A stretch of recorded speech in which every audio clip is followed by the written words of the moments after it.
ഞാൻ പനങ്ങാട്ട് അശോകൻ. എനിക്ക് വയസ്സ് 77.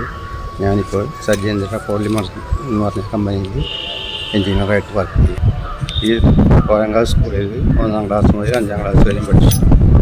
അന്ന് 5ാം ക്ലാസ്സിൻ്റെ അവസാനത്തെ ബാച്ചായിരുന്നു ഞങ്ങൾ. അതിനുശേഷം 5ാം ക്ലാസ് നിർത്തി LP സെക്ഷനിൽ. പിന്നെ അന്ന് സ്കൂളിൻ്റെ ഭൗതിക സാഹചര്യങ്ങളൊക്കെ മറ്റുള്ളവരും പറഞ്ഞിട്ടുണ്ട്. ഇന്ന് സ്കൂളിലെ എല്ലാ നിലയ്ക്കും അടിപൊളിയായി. അതിൽ വളരെയധികം സന്തോഷമുണ്ട്. എൻ്റെ 2 സിസ്റ്റേഴ്സും പഠിച്ചത് സ്കൂളിൽ തന്നെ. എൻ്റെ മോളും ഇംഗ്ലീഷ് മീഡിയത്തിൽ ഞാൻ ചേർക്കാതെ ഈ പഠിപ്പിച്ചത് ഇവിടുത്തെ തന്നെ. 1ാം ക്ലാസ്സിൽ എന്നെ ആദ്യ അക്ഷരം പഠിപ്പിച്ചത് അന്നമ്മ ടീച്ചറാണ്. അന്നത്തെ മിസ്സസ് കൊച്ചമാൾ ടീച്ചറായിരുന്നു. പിന്നത്തെ ജാനകി ടീച്ചറുണ്ടായിരുന്നു, രാഘവ മാഷ് ഉണ്ടായിരുന്നു, ജൂസി ടീച്ചറുണ്ടായിരുന്നു, റോസലി ടീച്ചറുണ്ടായിരുന്നു, കുട്ടപ്പ മാഷ് ഉണ്ടായിരുന്നു, സത്യമ്മ ടീച്ചർ ഉണ്ടായിരുന്നു, രാധ ടീച്ചർ. അങ്ങനെ എല്ലാ ടീച്ചേഴ്സും വളരെ സ്നേഹസമ്പന്നരാണ്. ഈ സ്കൂളിൽ എനിക്ക് മനസ്സിലാക്കിയിട്ടുള്ളത്തോളം കാലം, അതായത് ധാർമ്മിക കാര്യങ്ങൾ പഠനത്തെക്കാൾ ഉപരി വളരെയധികം പ്രാധാന്യം കൊടുത്തിട്ടുള്ളതായിട്ട് എനിക്കൊന്നും തോന്നിയിരുന്നു. കാരണം ഇതിൽ പറയുന്നത് അന്ന് കൂടെ പഠിച്ചവരാണെങ്കിൽ എൻജിനീയറായിട്ടുള്ള സുകുമാരനുണ്ടായി, മരിച്ചുപോയി. സുകുമാരൻ്റെ ഒപ്പം പഠിച്ചിരുന്നതാണ്. പിന്നെ ഒരു ശങ്കുരു മാഷുണ്ട്. പിന്നെ ഒരു മായ ടീച്ചർ എൻ്റെ ഒപ്പം പഠിച്ചാണ്. കോമള എൻ്റെ ഒപ്പം പഠിച്ചായിരുന്നു. പിന്നെ ഒരു മുഹമ്മദ് ഉണ്ടായിരുന്നു. ചാലുള്ളി ചന്ദ്രൻ. പിന്നെ മുല്ലശ്ശേരി മുല്ലങ്ങത്ത് സുബ്രഹ്മണ്യൻ, മുല്ലങ്ങത്ത് ചന്ദ്രൻ. അങ്ങനെ കുറേ പേരുടെ മുഴുവൻ ഓർക്കുന്നില്ല. ഞാൻ ഒരുമിച്ച് പഠിച്ചിട്ടുള്ളതാണ്. പലരും മരിച്ചു പോയിരുന്നു. മറ്റെന്ന് പറഞ്ഞാൽ ഇന്ന് ഈ സ്കൂളിൻ്റെ കാര്യം പറയുകയാണെങ്കിൽ, ഈ സ്കൂളിൻ്റെ ഈ അതിരിൽ അന്ന് കൈതക്കൂടായി.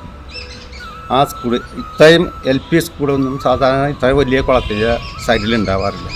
പക്ഷെ ഈ സ്കൂളിൽ എൻ്റെ ഓർമ്മ ശരിയാണെങ്കിൽ യാതൊരുവിധ അനിഷ്ട സംഭവങ്ങളുണ്ടായിരുന്നു. അതുപോലത്തെ ടീച്ചേഴ്സിൻ്റെ പ്രത്യേക പരിണാമം കൊണ്ട് ശ്രദ്ധ കൊണ്ടുവന്നതാണ് എൻ്റെ ധാരണ. കാരണം ചെറിയ കുട്ടികളാണ്, അവർക്ക് അതൊന്നും അറിയില്ല എന്നാണ് എൻ്റെ ധാരണ. ഞാൻ ഏറ്റവും അധികം ബഹുമാനിക്കുന്ന ടീച്ചറാണ് രാധ ടീച്ചർ. ചിരിച്ചിരുന്ന ടീച്ചർ മാമ്പഴം എന്നുള്ള വൈലപ്പുഴയിലെ മാമ്പഴം എടുത്തത് എനിക്കിപ്പോഴും ഓർമ്മയുണ്ട്. അത് കഥാപ്രസംഗ രൂപേണ ടീച്ചർ ക്ലാസ് എടുത്തിയത്. അത് കഴിഞ്ഞതിന് ശേഷം എനിക്ക് ഞാൻ വീട്ടിൽ ചെന്നിട്ട് ഉടനെ തന്നെ മുറ്റത്ത് ഒരു മാവ് കാണുന്നു. അതൊക്കെ ജനിച്ച പ്രചോദനങ്ങളിൽ ഒന്ന് മാത്രമാണ്. അതായത് മറ്റാർക്കും അറിയാത്തൊരു കാര്യമാണ്. അതായത് ഇന്ത്യ ചന്ദ്രനിലേക്ക് റോക്കറ്റ് വിക്ഷേപിച്ചത്.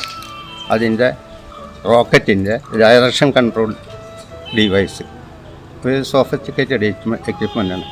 അതുണ്ടാക്കിയത് ഞാൻ ജോലി ചെയ്യുന്ന സ്ഥാപനത്തിലാണ്. അത് മുഴുവനും എൻ്റെ അണ്ടറിലാണ് A to Z കാര്യങ്ങൾ നോക്കി. അങ്ങനെ എൻ്റെ കരസ്പർശമേറ്റ ഒരു സാധനം ചന്ദ്രനിലേക്ക് പോയി എന്നുള്ളതിൽ ഒരു ഭാഗ്യം എനിക്ക് കിട്ടിയത്. ആ സ്കൂളിൻ്റെ ഒരു പൂർവ്വ വിദ്യാർത്ഥി എന്ന നിലയ്ക്ക് സ്കൂളിനും കൂടി അത് അവകാശപ്പെട്ടാണെന്ന് പറഞ്ഞു.